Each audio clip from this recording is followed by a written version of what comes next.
કેશોદ સમસ્ત હિન્દુ સમાજ દ્વારા આજે તારીખ 13ના રોજ બપોરના 3 કલાકે કેશોદના નીલકંઠ મહાદેવના સાનિધ્યે એક સંમેલન યોજવામાં આવ્યું હતું, જેમાં બાંગ્લાદેશમાં હિન્દુઓ પર થતા અત્યાચારને વખોડી કાઢી મૌન રેલી કાઢવામાં આવી હતી। આ મૌન રેલી નીલકંઠ મહાદેવ મંદિરેથી આંબાવાડી થઈ માંગરોળ રોડ પરથી ફરી નીલકંઠ મંદિરે પહોંચી હતી, જેમાં તમામ પગપાળા જોડાયા હતા। રેલી બાદ બાઇક રેલી સાથે પ્રાંત અધિકારી શ્રીને આવેદન આપવા માટે ગયા હતા, જ્યાં આવેદન આપ્યું હતું।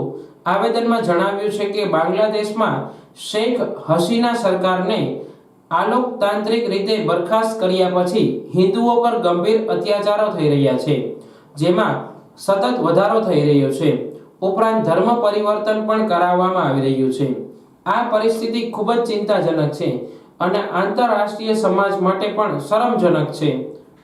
સરકારશ્રીની જવાબદારી બને છે કે પોતાના નાગરિકોને સુરક્ષા પૂરી પાડે। આ ઉપરાંત ઇસ્કોનના સંતોને પણ ખોટી રીતે જેલમાં ધકેલી દેવામાં આવે છે, જે અમાનનીય કૃત્ય છે।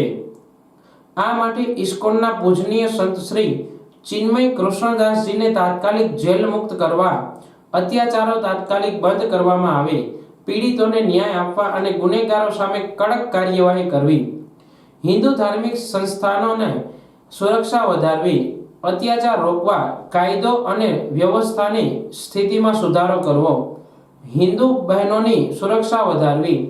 આ ઉપરાંત બાંગ્લાદેશ સાથેના વ્યાપારિક સંબંધો અટકાવવા અને યુનોમાં હિન્દુ પર થતી હિંસાનો મુદ્દો ઉઠાવવા જેવી માંગણીઓ સાથેનું આવેદન સમસ્ત હિન્દુ સમાજ કેશોદ દ્વારા પ્રાંત અધિકારીશ્રીને આપવામાં આવ્યું છે।